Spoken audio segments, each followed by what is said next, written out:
Hello అండి, అందరికీ నమస్కారం. Welcome to Sunitharam. నేను సునీత. సో ఈరోజు నా ఈవినింగ్ రొటీన్. మనం ఈవినింగ్ ఇంత కష్టపడితే కానీ మార్నింగ్ కల్లా ఈజీగా చకచక పనులు చేసుకోలేము. సో అది ఎలా ఉంటుంది నా ఈవినింగ్ రొటీన్ అనేది చూపిస్తాను. సో అందరు లేడీస్కి చాలా వరకు యూస్ఫుల్ అయ్యే వీడియో అని అయితే అనుకుంటున్నానండి. సో మీరైతే స్కిప్ చేయకుండా ఫుల్ వీడియోను చూసేయండి. చిన్న వీడియోనే బట్ ఇన్ఫర్మేటివ్ వీడియో అనమాట. అలాగే సబ్స్క్రైబ్ చేయని వాళ్ళకి సబ్స్క్రైబ్ చేసుకుని ఒక లైక్ ఇచ్చి please do support me. So ఈరోజు ఈవినింగ్ నా రొటీన్ ఎలా ఉంటుందంటే, రేపు పొద్దున్నే చకచక పనులు అయిపోవాలి. మనం ఒక 6కి లేవాల్సింది 6:30కి 7కి లేచినా గడుస్తుంది. పని అనేది ఇట్లా ఈజీ అయిపోతుంది. ఒక just half an hour 1 hour late అయిపోయినా మనము పొద్దున్నే పిల్లల్ని టైంకి స్కూల్కి, ఆఫీస్కి, హస్బెండ్స్లో అయితే ఆఫీస్కి, ఇంటి పని, వంట పని అన్నీ చకచక చేసుకోవచ్చు అనమాట. కొంచెం మనం నైట్ కష్టపడితే చాలండి. ఇదే టైమింగ్ మనకు మార్నింగ్కి ఒక 1 అవర్ టైం సేవ్ అవుతుంది. అందుకే నేను నైట్లోనే ఎంత రిస్కీ అయినా, ఎంత బాగాలేకపోయినా, ఎంత ఓపిక లేకపోయినా ఓపిక తెచ్చుకొని మరీ ఇదంతా పనులు చేసేస్తాను. ఫస్ట్ ఆఫ్ ఆల్ అయితే వంట మొత్తం అయిపోయిన తర్వాత ఫస్ట్ వచ్చేది స్టవ్ అండి. స్టవ్, గ్యాస్ అది kitchen platform, kitchen counter top అదంతా మనం నీట్గా క్లీన్ చేసుకుంటే మనకు పొద్దున్నే లేవంగానే ఒక మంచి ఫీల్, అంటే మంచి వైబ్ వస్తుంది అనమాట. కిచెన్ని చూస్తేనే అబ్బా ఎంత బాగుంది, ప్రశాంతంగా వంట చెయ్యాలి అనే ఫీల్ వస్తుంది. అదే మనం ఒకరోజు అట్లాగే పడేసి కిచెన్ ఎక్కడెక్కడ వదిలిపెట్టేసి పడుకొని పొద్దున్నే కిచెన్లోకి రండి, అయ్యా దేవుడా వంట ఎప్పుడు చేయాలి, పిల్లల్ని ఎప్పుడు పంపించాలి, లేట్ అవుతుంది, టైం లేదు, అది ఎక్కువైపోయి మనకు ఫ్రస్ట్రేషన్ ఎక్కువ అవుతుంది, ఇరిటేషన్ వస్తుంది, వంట చేయాలని ఓపిక ఉండదు. సో అట్లాంటప్పుడు మంచిగా ఒక 1 అవర్ టైం స్పెండ్ చేసి కొంచెం కష్టపడి ఇదంతా ఎప్పటికప్పుడు చేసుకున్నాం అనుకోండి, రేపు పొద్దునకి ఈజీ అవుతుంది, చకచక అవుతుంది, ఇంట్రెస్ట్ వస్తుంది వంట చేసుకోవడానికి. ఏమంటారు చెప్పండి, కామెంట్ చేయండి కింద. అయితే నేనైతే ఎవ్రీడే కిచెన్ కౌంటరు, స్టవ్, ఆ పైన టైల్స్ అన్నీ క్లీన్ చేయిందంటే వదిలిపెట్టానండి. ఎవ్రీ 2 డేస్కి 1 డేకి పైన టైల్స్ అంతా క్లీన్ చేస్తాను అనమాట. సో అది ఖచ్చితంగా నా రొటీన్లో ఉంటుంది. ఇక నెక్స్ట్ వచ్చి బౌల్ అయితే ఎప్పటికప్పుడు తోమితేనే బెటర్ అండి.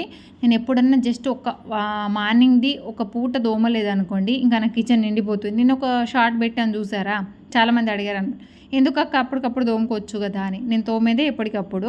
బట్ ఆ రోజు గెస్ట్లు వస్తున్నారో ఏదో ఉండి నేను ఎక్కువ వంట చేయాల్సి వచ్చి మొత్తం నిండిపోయినాయి అనమాట. ఇంకా టిఫిన్ ఆఫ్టర్నూన్ కలిపి ఫుల్ కిచెన్ నిండిపోయి నా హైట్ అయిపోయాయి అనమాట. సో అట్లా అయిపోతాయండి. అందుకే ఎప్పటికప్పుడు క్లీన్ చేసుకుంటే బెటరు. ఇంకొకటి, చాలామంది ఈ మధ్య బౌల క్లీనింగ్కి, అంటే వెజల్స్ క్లీనింగ్కి మెషిన్ తెస్తున్నారనమాట. సో మెషిన్ అయితే నాకు అస్సలు నచ్చదు. ఎందుకు చెప్పాలా, మనం వాషింగ్ మిషన్లో వేస్తేనే బట్టలు సరిగా ఉతకక ఒక్కొక్కసారి నీ వాసన అట్లా స్మెల్ వస్తుంది కదా. అదే మనం బౌల్ అండి, తినే బట్టలన్నా వేసుకుంటాం, బట్ బౌల్ అయితే తినేవి కాబట్టి మనం దాంట్లో ఫుడ్ తినాలి. అట్లాంటప్పుడు అట్లా వేసి అది క్లీన్ చేస్తుందో లేదో, మనం 1-2 సార్లు తోమి రుద్ది 1-2 సార్లు కడిగితేనే మనకి నెక్స్ట్ మళ్ళీ ఒక్కొక్కసారి అక్కడక్కడ కొంచెం సబ్బు ప్యాచ్లు ఉండిపోతాయి. అదే మిషన్ అయితే ఎట్లుంటుంది చెప్పండి. బెస్ట్ ఆప్షన్ ఏంటంటే మనం చేతితో సెల్ఫ్గా తోముకొని క్లీన్గా పెట్టుకోవడం అనమాట.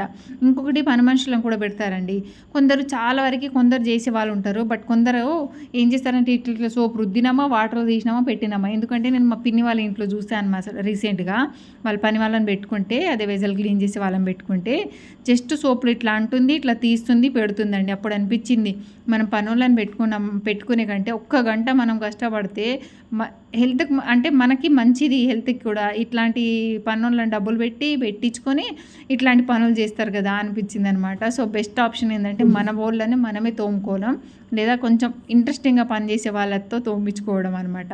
సో ఎట్లా మనకి ఆ అదృష్టం లేదు, మనమే తోముకోవాలి, మనమే చేసుకోవాలి కాబట్టి మన పని ఏదో మనమే కష్టపడితే అది సరిపోతుంది. ఇంకొకటి ఏం చేస్తాను నేను అంటే, నాది ఊరు నుంచి తీసుకొచ్చిన బియ్యం కాబట్టి దీంట్లో ఏమంటారు, వడ్లు కొన్ని అవి ఇవి ఉంటాయండి. అవి తీయకుండా మనం అన్నం వండలేము. ఒకవేళ వండామే అనుకోండి, అన్నంలో మొత్తం అవే ఉంటాయి కాబట్టి ఖచ్చితంగా నేను పడుకునే ముందు ఒక్కొక్కసారి మర్చిపోతే నెక్స్ట్ డే నాకు దోలు తీరుతుంది. అదే నైట్లో మొత్తం తీసేసుకొని మొత్తం చూసేసుకొని లోపల పెట్టేసుకొని ఒక గిన్నెలో వేసి పెట్టుకున్నాం అనుకోండి, పొద్దున్న లేవంగానే గిన్నె తీసి వాటర్ వేసి కడిగేసి నానబెట్టేసి ఒక half an hour time save అవుతుంది. లేదా మా వారు 5:30కి వెళ్తారు కాబట్టి అక్కడ గిన్నె పెట్టాను, దాంట్లో జస్ట్ వాటర్ వేసిపో అని చెప్తాను నేను. అప్పుడు ఆయన వాటర్ వేసిపోయాడు అనుకోండి, ఒక హాఫ్ అన్ అవర్ నేను లేచేసరికి అవి మంచిగా నానితే డైరెక్ట్ లేచిన వెంటనే స్టవ్ ఆన్ చేస్తే అన్నం ఉడికిపోతుంది. సో నేను ఇట్లాంటి టిప్స్ అయితే ఫాలో అవుతానండి. ప్లీజ్ మీకు కూడా నచ్చితే ఫాలో అవ్వండి. అలాగే ఏమంటారు కూడా కామెంట్లో చెప్పండి. సో నా స్టైల్ అయితే ఇట్లాగా ఉంటుంది. పొద్దునే పిల్లల్ని పంపించాలి, మళ్ళీ అన్నం అప్పటికప్పుడు వండితే బాగోదు. ఒక హాఫ్ అన్ అవర్ అన్న 1 అవర్ నానితేనే రైస్ అనేది బాగా ఉడుకుతుంది. మేము మాది ఇంటి నుంచి తీసుకొచ్చిన బియ్యం కాబట్టి కొంచెం నేను అట్లా ఇదనే పాటిస్తాను. మళ్ళీ దాంట్లో అవి ఉంటాయి కాబట్టి అవి కూడా తీసేస్తానండి. సో ఇట్లా అనమాట కొన్ని టిప్స్ అయితే ఫాలో అవుతూ ఉంటాను. ఇంకొన్ని చాలా టిప్స్ ఉంటాయి నా దగ్గర, రాను చెప్తూ ఉంటాను. మీరైతే మిస్ అవ్వకుండా నా ఛానల్ని సబ్స్క్రైబ్ చేసుకొని నోటిఫికేషన్ ఆన్ చేసుకోండి. అప్పుడు నేను వీడియో పెట్టిన వెంటనే మీకు వస్తుంది. ఎవ్రీడే 11 AM నా వీడియోస్ అనేవి రిలీజ్ అవుతాయి. ప్లీజ్ అందరు వెళ్ళి చెక్ చేయండి, సపోర్ట్ చేయండి. సో మంచి ఇంట్రెస్టింగ్ వీడియోస్తో మేము ముందుకు వస్తాను అనమాట. సో ఇంకా కీరా ఎందుకు అంటే, నేను నైట్లో ఈ మధ్య ఫుడ్ తినట్లేదు, అంటే నైట్లో డైట్ చేస్తున్నాను అనమాట. కొంచెం లావుగా అయిపోతున్నాను, పొట్టు వస్తుందనే ఫీలింగ్ వచ్చేస్తుంది, నాకే వస్తుంది. 1 మంత్కి 15 డేస్కి ఒకసారి నేను అట్లా డైట్ చేస్తూ ఉంటాను.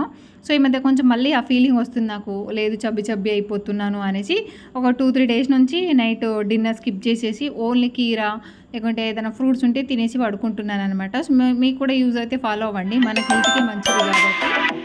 సో తప్పకుండా ఈ టిప్ మీకు ఫాలో అంటే యూజ్ అవుతుందని అయితే అనుకుంటున్నాను. సో నేను ఖచ్చితంగా ఎవ్రీడే చేయను, మళ్ళీ ఎవ్రీడే చేసామంటే పేషెంట్లు అయిపోతామండి. సో మనం చేయకపోతే ఇల్లు గడవదు కాబట్టి అప్పుడప్పుడు. సో మీరైతే మర్చిపోకుండా like, share and subscribe to my channel సునీతారామ్.